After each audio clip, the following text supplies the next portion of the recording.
Buenas noches. Esta semana termina con un nuevo término acuñado por el presidente Iván Duque. Tan pronto logremos la aprobación de la transformación social sostenible en el Congreso, estas medidas serán de aplicación inmediata. De los mismos creadores del aislamiento preventivo inteligente llega la transformación social sostenible, es decir, otra reforma tributaria. La tercera que hace el gobierno de quien como candidato prometió de todas las formas no subir impuestos. Por otra parte, esta semana la procuradora Margarita Cabello le abrió una investigación a la alcaldesa Claudia López por un tuit sobre la investigación al expresidente Uribe. En otras palabras, la procuradora interviene en política diciendo que la alcaldesa de Bogotá está interviniendo en política. En estos días también vimos una derrota judicial de Abelardo de la Espriella, la condena contra el exmagistrado Francisco Ricaurte por el cartel de la toga y una entrevista de Sergio Fajardo que fue tan entretenida como verse carpintura. En el segundo bloque hablamos con el caricaturista Matador, su paso por los debates en la revista Semana y las críticas que cada tanto enfrenta su trabajo. Aquí arranca Zona Franca.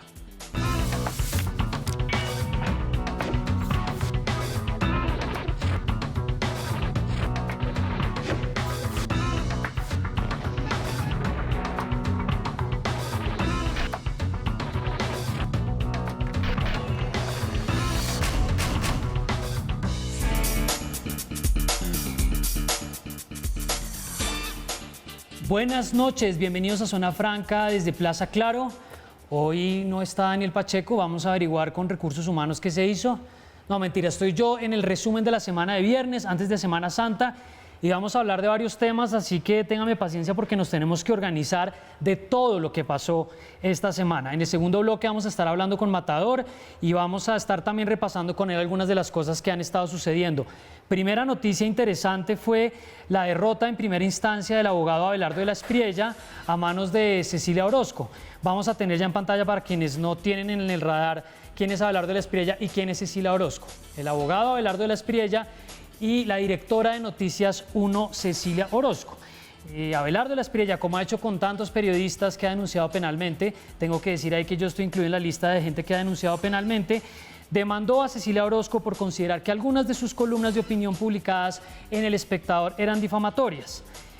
A su vez, había hecho una demanda la periodista contra Abelardo de la Espriella por considerar que había un acoso judicial. Hay varios periodistas que, como decía, están involucrados en este tipo de procesos donde el abogado sale con su músculo judicial a distintos tribunales a buscar que se retracten, que lo indemnicen, y pues esta fue una derrota para el abogado. Y creo que este meme que vamos a ver en pantalla resume bien lo que este abogado que también canta le sucedió.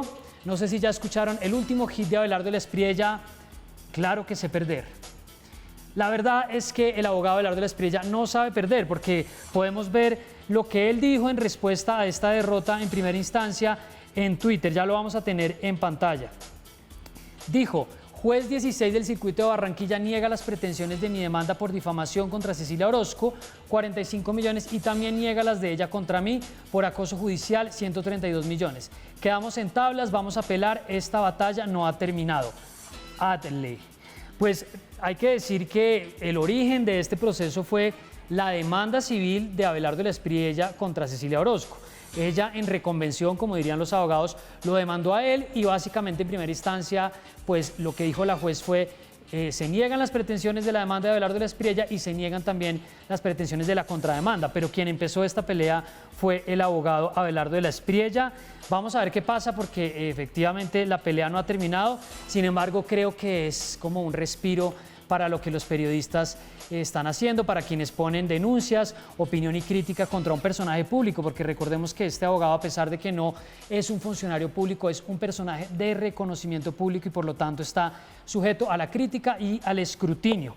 Bueno, segundo tema, les recomiendo hoy en La Silla Vacía un artículo que sacó Juanita León sobre este caso, pero quiero primero mostrarles a las protagonistas de nuevo para darles el contexto, la procuradora Margarita Cabello y la alcaldesa de Bogotá, Claudia López.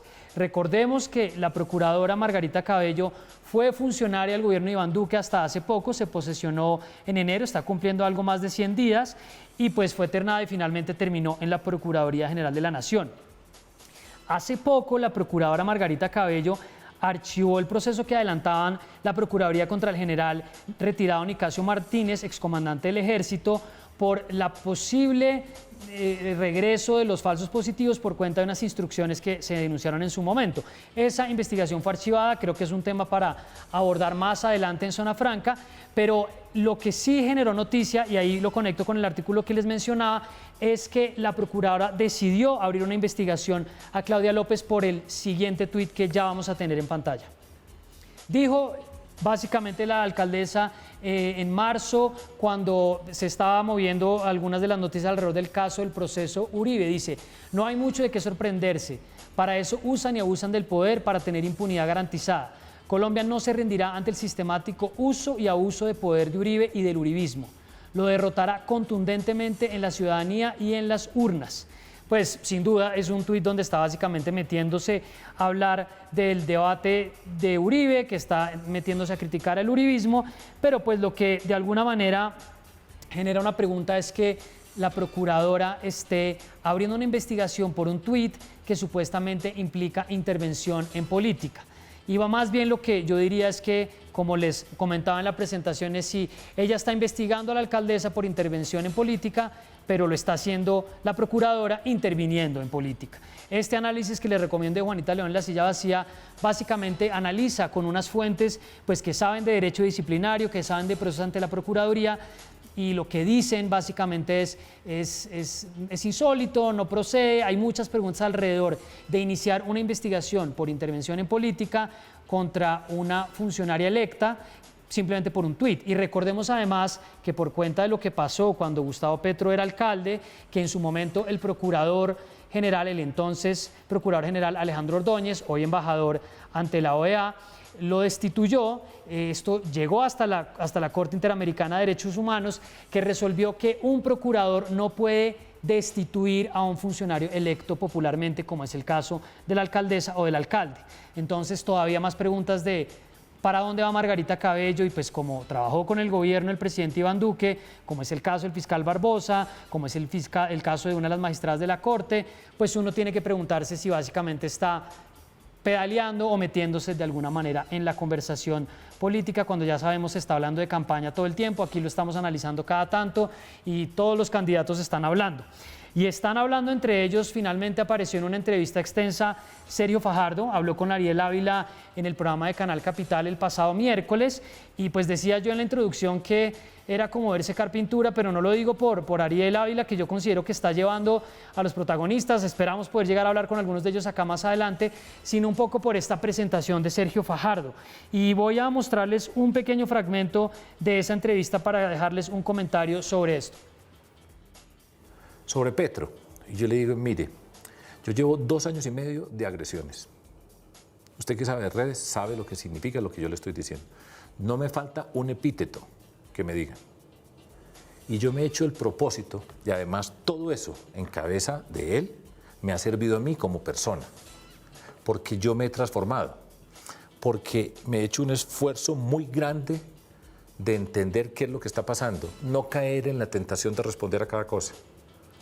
Fajardo en modo zen, básicamente diciendo que ha resistido muchos ataques en redes sociales, que por supuesto pues cualquier candidato, cualquier personaje público en redes pues recibe esos ataques, pero tratando un poco de mostrar esta misma línea de no meterse en la confrontación, de no caer en el juego de provocación de Gustavo Petro, de no caer en la confrontación con Uribe. Y ahí la pregunta que uno se haría es el mismo Fajardo de siempre, no ve uno de la entrevista, los invito a que la vean ustedes, si está moviéndose en una dirección distinta. Entonces uno diría, bueno, ¿es consistente o es predecible? ¿Realmente con esta fórmula va a pasar algo distinto a lo que ya se hizo en el 2018? no sé, yo por ahora siento que es un poco más de lo mismo y si me tuviera que responder a algo con esa entrevista pondría ese sticker de Fajardo dormido así en uno de los debates que estoy seguro que alguno de ustedes ha visto. O como se diría en otro sticker, no estoy ni a favor ni en contra de esa entrevista. Y cerramos este bloque con el plato fuerte de la reforma tributaria.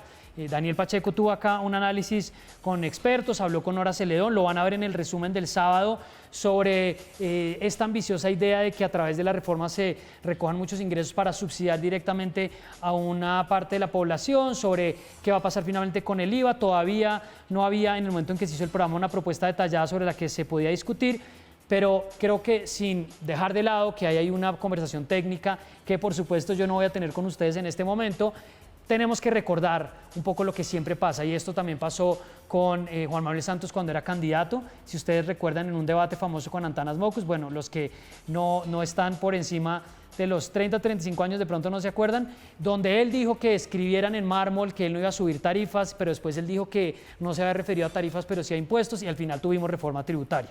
Pero yo no recuerdo un candidato que de manera tan consistente y tan fuerte haya dicho que no iba a hacer lo que está haciendo hoy el presidente Iván Duque, y tengo varios fragmentos para compartir con ustedes alrededor de esto. El primero, el presidente Iván Duque, entonces senador, que de una manera muy audaz, pues esto le sirvió para llegar acá.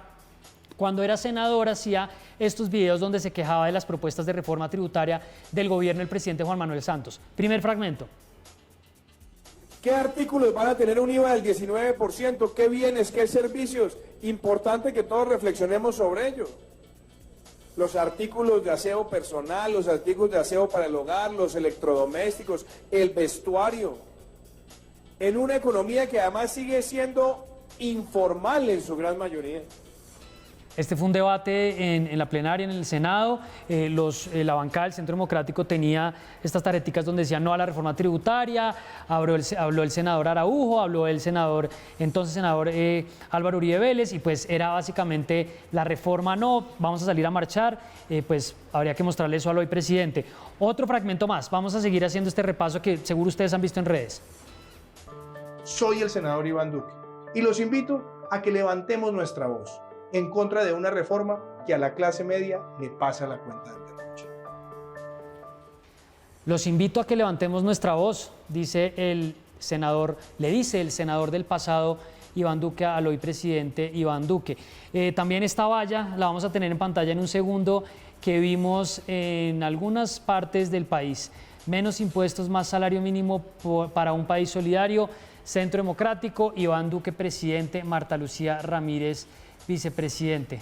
Esa valla podríamos decir que envejeció mal, pues por lo menos sí creo que tiene que estar en alguna parte de la hoja de vida de lo que hoy el gobierno está impulsando y que básicamente nos prometió a diestra y siniestra que no iba a pasar. Estamos enfrentando en este momento la reforma tributaria número 3, esta con un nombre distinto, pero es la tercera.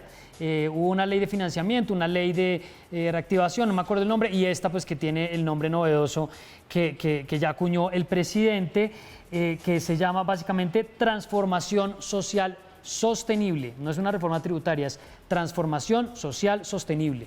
Inteligente, preventiva, aislada. Bueno, y vamos a ir a otro más, el último que tenemos de estos fragmentos de Iván Duque, en un debate en campaña con otros candidatos. No hay espacio para subir más los impuestos en Colombia. Son altos, son asfixiantes, son complejos y no están ayudando a la formalización. Entonces, ¿se puede bajar impuestos? La respuesta es sí. Este 27 de mayo vota Duque y Marta Lucía. Duque es la esperanza en este tiempo. Duque es el que es. Centro Democrático. La política es dinámica. Vamos a ir a una pausa y ya regresamos con nuestro primer invitado.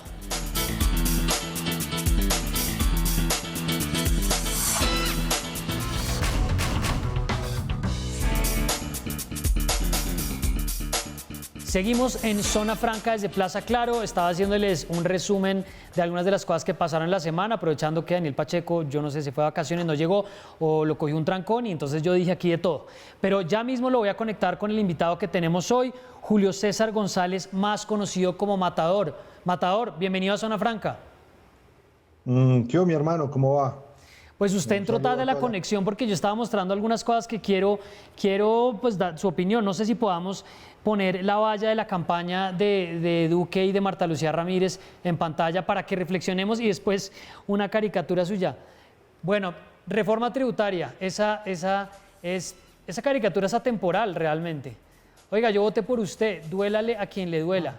Estábamos haciendo un recuento de cosas que usted seguro ha visto en redes, de todo lo que nos decían en campaña sobre reforma tributaria. Pero Matador, para empezar, ¿cuántas veces ha pintado usted una caricatura de un candidato que después se vuelve presidente diciendo que no iba a hacer una reforma tributaria, pero haciendo reforma tributaria? Es que la cuestión es que en campaña se presentan como los más bonitos, los más elegantes, que no van a subir impuestos y eso es pura mierda. Al final terminan clavando al pueblo.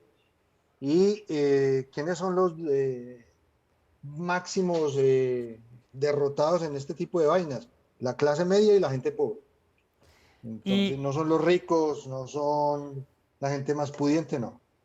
La clase pobre y la clase media, los que pagan el pato. Pero la clase media vota derecha. Entonces chupen por huevones. Bueno, todavía esas palabras se las estamos admitiendo porque estamos todavía en franja familiar, pero de pronto entra aquí algún censor a sacarnos por palabras. Pero, a ver, ¿usted le cree al gobierno cuando dice, o pues lo que se plantea en la reforma, que va a ser la manera más ambiciosa de recaudar ingresos para darle subsidios a una gran cantidad de la gente de la población? ¿Usted cree que eso realmente va a pasar? Hermano, creer ese tipo de vainas es ser uno muy, muy, muy estúpido, porque mire que ya no se llama reforma tributaria, sino ley de solidaridad sostenible. Entonces, en un país tan tremendamente corrupto como este, pretender recoger billones de pesos con una reforma tributaria que grava la canasta familiar, grava la sal, el azúcar. Imagínense que si sube la gasolina, obviamente sube todo. Entonces eso es algo completamente miserable después dentro de una pandemia y una economía totalmente destrozada. Matador, hablemos un poco de algunos temas políticos a propósito de unas caricaturas que tenemos acá. Le voy a poner otra en pantalla que es básicamente el que dijo Chávez, que es el que dijo Uribe, ya la vamos a ver, para que usted me diga cómo ve en este momento al uribismo en esta coyuntura de cuestionamientos judiciales al expresidente, de debilidad política del presidente. ¿Cómo ve esto en este momento? Bueno, yo creo que el gran legado de Duque va a ser enterrar el uribismo, porque realmente el gobierno de Duque es un gobierno tremendamente malo, tremendamente inepto, mentiroso. Y todo este tipo de cosas le van a pasar el próximo año un voto de castigo, que eso es lo que le tienen miedo. Por eso quieren que voten los militares, quieren que Duque se quede otros 2 años. Pero realmente lo que yo veo es que el uribismo está haciendo aguas. Entonces yo veo que Álvaro Uribe muy menguado, pero no por eso quiere decir que no pueda colocarnos otro presidente, porque realmente el problema no es de Uribe, el problema es que el país es tremendamente ignorante a la hora de votar. Esta caricatura a mí me gusta mucho. Usted dice, vengo a retractarme de lo que le dije a ese tal por cual, y le dice la fotógrafa, mire el pajarito. Y a mí me recuerda mucho el caso de las madres de Soacha, donde hubo una tutela y creo que también una acción penal por algo donde él básicamente insinuó que una de las madres de Soacha le habían dicho a él que sus hijos básicamente no estarían recogiendo café, y él hace una rectificación básicamente doblando la apuesta sobre lo que dice. Y la pregunta que yo le tengo ahí es, ¿qué tantos problemas, que supongo que han sido largos, le ha dado a usted hacer caricaturas sobre el uribismo? Recuerdo que han implicado acciones judiciales, pero en el balance en este momento, ¿sigue siendo muy complicado hacer ese tipo de críticas? Bueno, cabe anotar que la persona que tuvo líos judiciales por una amenaza de muerte proviene del Centro Democrático, un militante con carnet, muy cercano a María Fernanda Cabal. Y ese tipo de vainas es tremendo. Todos los días se reciben insultos, se reciben vainas del uribismo. Pero a mí me parece que cuando usted recibe un madrazo es que está haciendo las cosas bien. Entonces, y eso tiene que ser el periodismo y la caricatura. Algo contrapoder, algo que le ilustra a la gente a no tragar entero. Entonces, a no comer las mentiras mediáticas de este gobierno. Entonces, pero sí es complicado en un país el hecho de usted meterse con el tipo que más poder tiene. Y en este gobierno ha sido más difícil hacer humor gráfico, caricatura de lo que ha sido en otros, ¿o usted diría que en general ha sido igual? En este gobierno ha sido más difícil por el hecho de que a Duque lo defienden mucho. Si usted analiza, Duque no lo exponen a entrevistas con entrevistadores críticos del gobierno.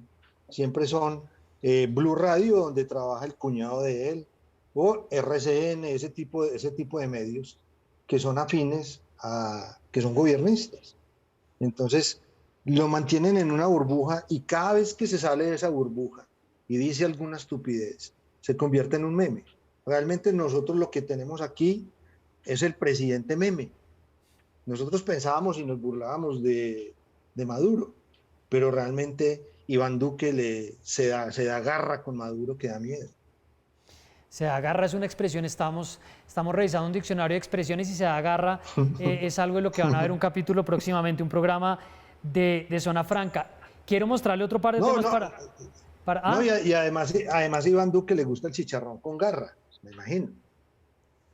¿Y qué tanto, a propósito de eso, nos vamos a empezar a meter con eso y aprovecho y se lo digo, qué tanta susceptibilidad genera y críticas que usted básicamente represente al presidente Iván Duque, pues gordo, o eso qué implica para su trabajo y de cosas que le dice la gente como, no, eso está muy pesado, se está metiendo con un defecto físico o con una característica física o con algo que de pronto a él le genera algún tipo de trauma o yo no sé, ¿qué tanto eso es un problema para su trabajo y qué tantas críticas recibe? ¿Y usted cómo lo defiende? Bueno, estamos en un tiempo que lo políticamente correcto se ha vuelto una enfermedad. Entonces no se puede hablar de los enanos, no se puede hablar al ladrón, no se le puede decir ladrón, sino que cometió algo que no debió, un polémico empresario, es un narco y ese tipo de vainas. Entonces la gente dora la píldora para decir la verdad. Y el caricaturista o el periodista no debe hacer eso. Al pan pan y al vino vino. Supongo, yo no me inventé que Iván Duque esté obeso o sea gordo. Él es un tipo gordo.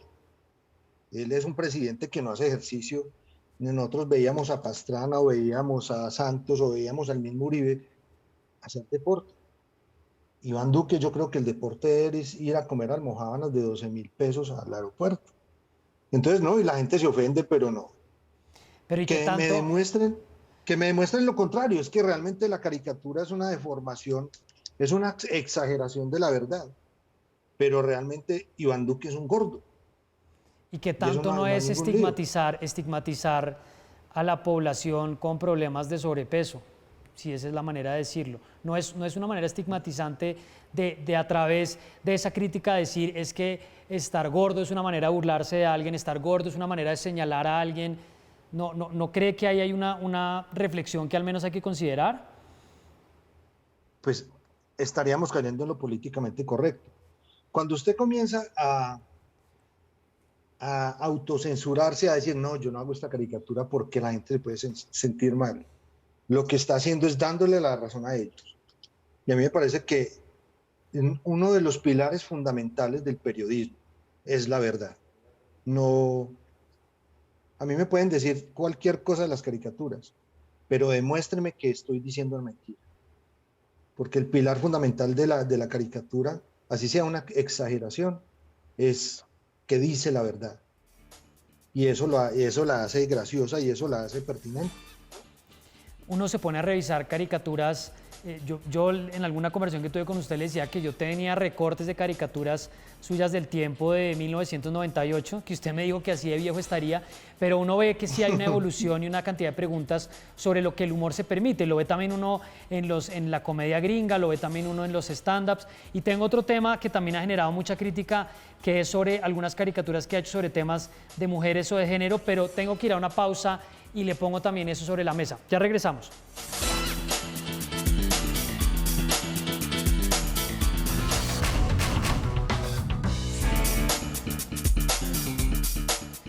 Seguimos en Zona Franca desde Plaza Claro, es noche de viernes y estamos hablando con el caricaturista Matador. Estábamos hablando de las caricaturas que hace sobre el presidente Iván Duque y ya tenemos ahí como un rumor, y es que si es el presidente el que está comprando las almojábanas de 12.000 pesos en el aeropuerto. Esto de poner en las caricaturas los defectos físicos es un debate que sin duda está ahí, o ciertas características de una persona, que entra también en discusiones sobre si hay caricaturas racistas, donde se caricaturiza, donde se hace apología de una persona negra. Pero hay un debate aparte que yo sé que en Twitter ha sido grande para usted y que ha sido tendencia y que ha generado varias críticas, y es ciertas caricaturas sobre mujeres o sobre temas de género. Le quiero poner un ejemplo de de las que yo más recuerdo que le generó críticas a raíz de una caminata espacial de mujeres. Usted, digamos que hace una caricatura donde en la interpretación que uno hace, no sé la intención, se está frivolizando que una mujer esté haciendo algo tan importante como una caminata espacial, como que está saliendo de compras con la tarjeta de crédito, de alguna manera banalizando el lugar que tiene una mujer en el área científica o en la exploración espacial. ¿Qué dijo usted en su momento cuando recibió esa crítica, y pues que para muchas feministas y muchas mujeres se convirtió básicamente en tacharlo a usted de la lista, o como se dice popularmente, cancelarlo? Bueno, realmente con lo que veníamos hablando ahorita sobre la corrección política, es que hay ciertos temas que obviamente por estar inmiscuidos hoy en día en el tema de las redes, se convierten en temas tabú y en temas polémicos, porque esta caricatura hace 30 años no hubiera generado tanto revuelo, porque no existían redes sociales. Hoy en día a usted lo crucifican en redes sociales al instante. Entonces, pero son temas polémicos y son temas que de todas maneras nos podemos reír. Entonces, alguien me decía de que no, que hay cosas en las que el humor no podía meterse. Entonces, a mí me parece que el humor es muy sano. Y el humor se puede reír de todo, incluso de las mujeres que van al espacio. ¿Por qué no? Dígame, ¿por qué no reírnos de eso? Pero no hay un estereotipo, no hay un estereotipo ahí. Sí, y puede ser un chiste. Mire, hoy en día Montecristo no podría hacer absolutamente nada de humor, porque está cayendo en lo políticamente correcto. Entonces ya si usted toca ciertos temas como el aborto, la eutanasia y ese tipo de cosas, ya es estigmatizado en las redes sociales. Pero a mí me parece que el humor debe tocar todos los aspectos. Nos podemos reír de Dios, nos podemos reír de la muerte, nos podemos reír de todo, porque somos los únicos animales que nos podemos reír. Pero entonces caer en lo políticamente correcto, yo sí doy la batalla ante eso. Nosotros estábamos ayer aquí hablando con algunas mujeres sobre el techo de cristal a raíz de las declaraciones del representante Gabriel Vallejo. ¿A usted en particular le parece que hay algún nexo entre cambiar la manera como se representa eso y la manera como se habla para enfrentar problemas que existen de género? Quiero como tratar de insistir en el punto para decirle también si usted considera que a raíz de estas críticas hay algo en su humor que usted haya dicho: voy a cambiarlo, no porque creo que esto me va a meter en problemas, sino porque sí creo que acá hay una evolución o algo distinto a como yo lo veía antes. Bueno, hablando del representante Gabriel Vallejo, que es un idiota y obviamente es pereirano, lastimosamente. se nota obviamente el machismo que perdura. Yo creo que obviamente uno cambia mucho la percepción de muchas cosas que tiene en la vida a través de los días que van pasando, y a medida que uno se va volviendo más viejo, se va volviendo un poco más reflexivo en ciertos temas. Pero hay que entender que lo que es el feminismo y ese tipo de vainas muchas veces se vuelve algo como que que son muy violentos y muy virulentos a la hora de atacar al que no piense como ellos. Entonces también hice una caricatura de las protestas en el Día de la Mujer, del 8 de marzo, a raíz de una foto que vi en Bogotá. Unas chicas pintaron unos grafitis y al otro día estaban unas mujeres cincuentonas, sesentonas limpiándolo. Entonces es para reflexionar. Usted puede defender algo, pero lo puede defender no con esa vehemencia ni con esa rabia con que defienden esos temas. Sí, esa caricatura la vi a raíz del 8M que hubo dentro de las mujeres y de los movimientos feministas que salieron a marchar, algunas que básicamente se dedicaban a romper y a hacer actos delincuenciales. Usted entonces al otro día mostraba cómo eso que se hacía en reivindicación de las mujeres, pues otras mujeres lo tenían que arreglar. Ese mensaje, digamos, me parece claro.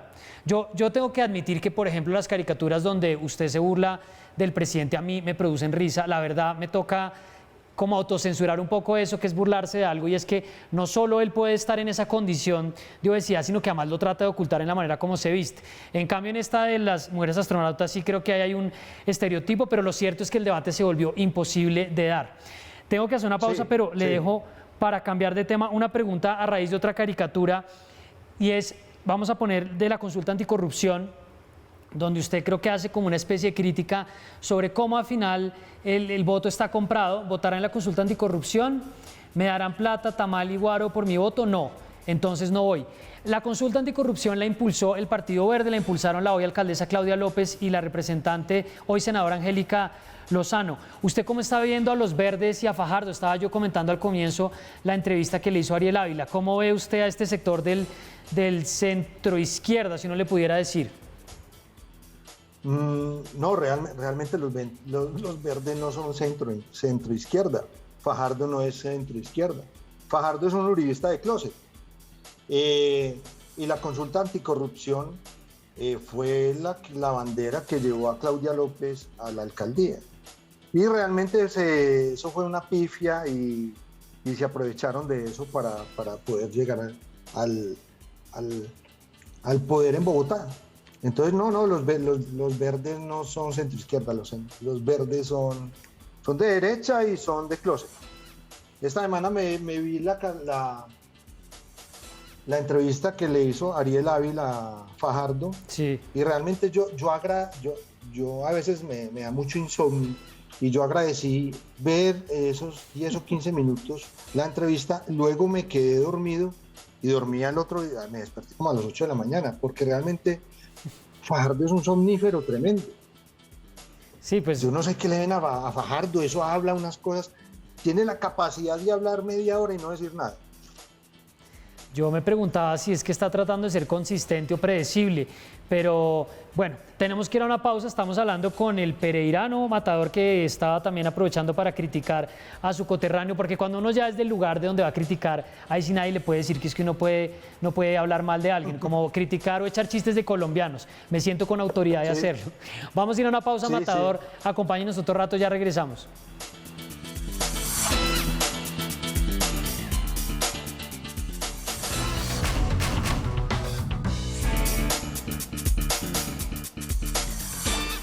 Seguimos en Zona Franca desde Plaza Claro, entramos en el último bloque, hoy en noche de viernes, antes de Semana Santa, estamos hablando con el caricaturista Matador. Bueno, en este último segmento quiero hablar con usted de su incursión en estas mesas de trabajo, en el periodismo y en el análisis, y pues lo que vimos en semana.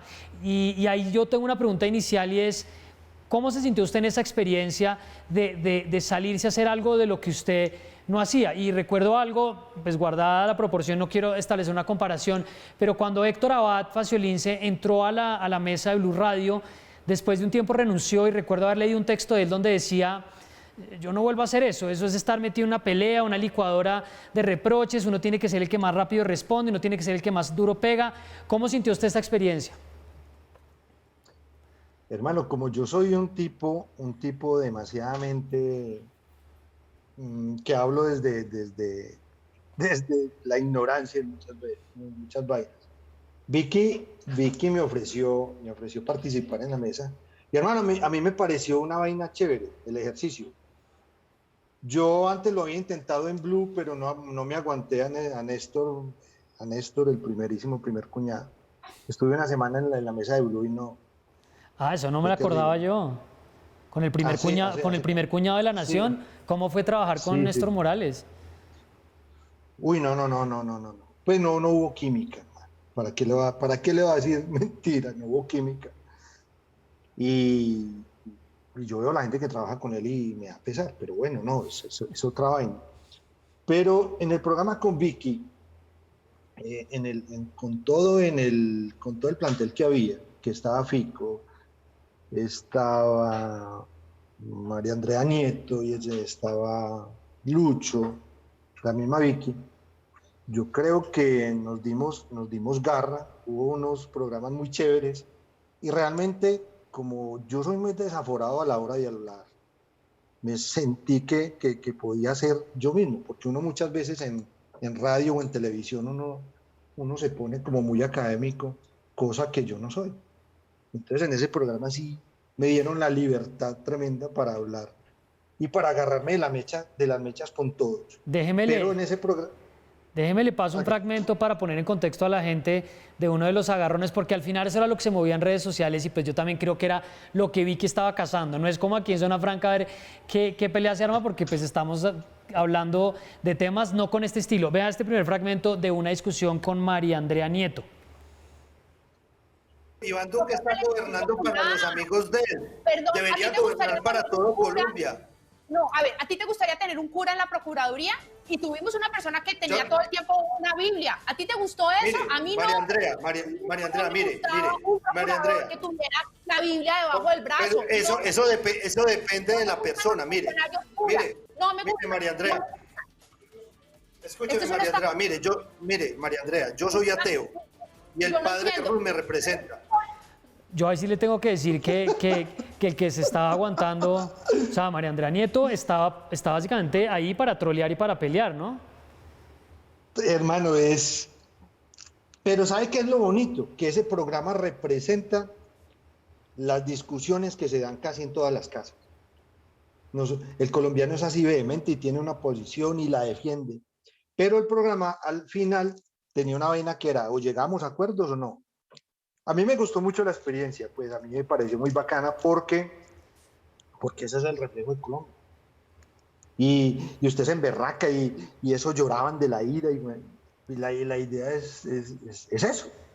Pues el que por eso se llamaba el debate. No, pero yo no sé si eso sea. Yo no sé si eso clasifica para debate. Déjeme, le pongo otro fragmento y le hago una pregunta. Un rifirrafe, como para dejarlo en término periodístico, entre Matador y Fico, el precandidato presidencial Fico Gutiérrez. ¿Cómo hay que el juego de la muerte? ¿Cómo así que eso es un juego? Entonces lo de las bases es el juego democrático, es que no fueron derrotados de la izquierda. No fueron derrotados. No solo violentos de un lado. Eso es un proceso de paz, Pico. Eso es un proceso de paz, eso se llama. A que ellos hagan política. Esas sí son las diferencias profundas que tenemos, y es que uno tiene que... Es que usted quiere que se vuelva para el monte a echar balas. Uno tiene que rechazar la muerte de donde venga. ¿Y usted al final quedó de amigo con alguno de ellos? ¿Con alguno de ellos se puede uno tomar una cerveza? Digamos, ahí había algún tipo de camaradería aparte de ese ping-pong en ascensor, de esa balacera en ascensor. Sí, con ellos, con todos. Hay una historia que me contaba Fico cuando Vicky le dijo que yo iba a participar en el programa. Y él dijo, uy, qué boleta este man, pues, ¿sí me entiende? Pero al final uno como que supera mucho, uno tiene su posición y listo, pero uno comienza a tratar con ellos en el chat, es gente normal, es gente graciosa. Con María Andrea, con todo yo creo que yo entablé una amistad, no los conocía, pero aparte de todo, de todas las gazaperas y todo lo que opinen,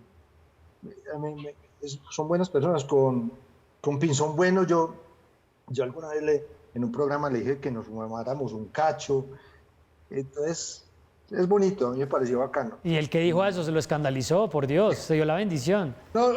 No, él es muy puestecito, parece un monaguillo, pero es querido, ¿sí me entiendes? Ya el hecho de defender ideas y defender posiciones ya es otra vaina. Pero no, ese tema y esos agarrones y la gente comentaba, tomaba partido, a mí me parece que esos somos. En Colombia usted invita a la tía uribista a una comida, o a los tíos uribistas o a sus papás uribistas, y usted tiene una posición y usted se agarra así. La idea es que no pase más allá de ese agarrón y listo. Pero hay gente que se odia y no se vuelven a hablar, y en WhatsApp lo bloquean. No, a mí me parece que hay que hablar de política, hay que ser vehemente en algunas veces, pero cuando usted le mete humor y mama gallo, yo creo que es mucho mejor.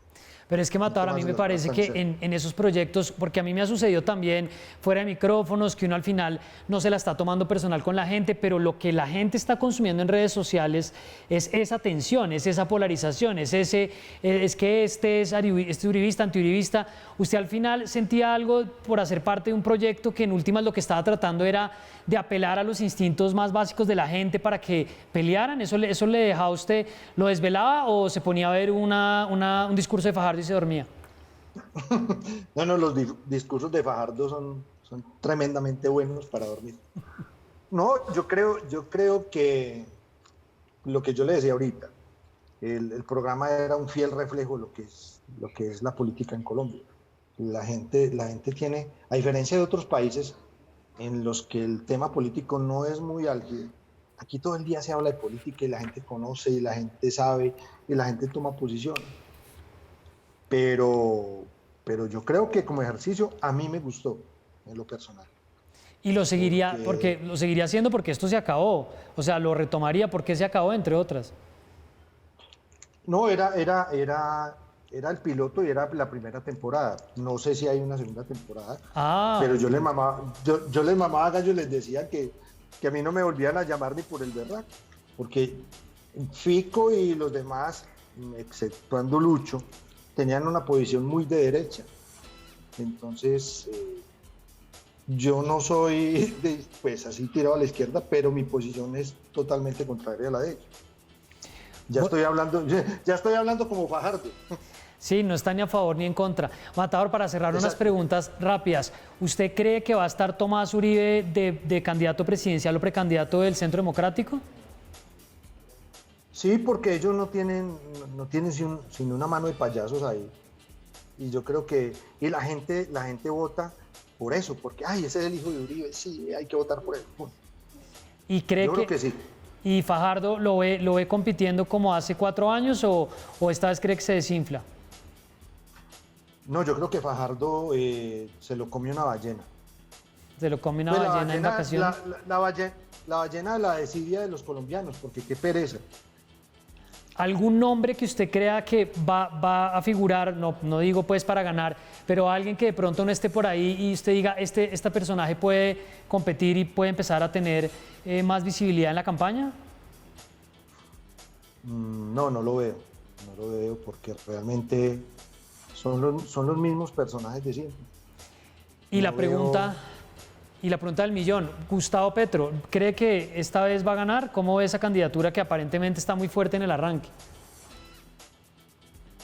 Aquí hay que recordar la historia. Si no lo matan, porque realmente la derecha colombiana, con tanto poder, no se va a dejar quitar el poder así de fácil. Entonces, en un país tan violento, y nosotros nos olvidamos de la historia, pero aquí mire, vive amenazado y vive tremendamente. Y lo pueden matar. Eso es terrible porque uno se lo oye a alguna gente en conversaciones en esos mismos términos, como si no lo matan, y pues de verdad esperemos que ese jamás sea un desenlace, si va a perder, que sea derrotado democráticamente. Pues Matador, estábamos esperándolo con ansias a que se conectara desde Pereira. Gracias por pasar un rato por Zona Franca y bueno, de pronto volvemos a charlar sobre su trabajo y sobre el precio de la comida en el aeropuerto. Ese programa yo creo que parece un programa de los hermanos Uribe, Zona Franca. Uy, no, muchas gracias. Dejó el sablazo para terminar, pero fresco que eso después lo devolvemos. Le voy a contar a Pacheco que yo creo que ya se fue de vacaciones. Pero sí, esta es la única zona franca que no tiene exenciones, ¿sí sabe? ¿No? Aquí esta zona franca nos toca pagar todo. Sí. No, eso está muy bien, hermano. Mano, no, le mando un abrazo muy querido, hermano, como siempre. Bueno, seguimos hablando. A ustedes, pues, buen fin de semana. Estamos conectados en Zona Franca, los estamos leyendo con el hashtag Francamente y nos vemos pronto. Chao.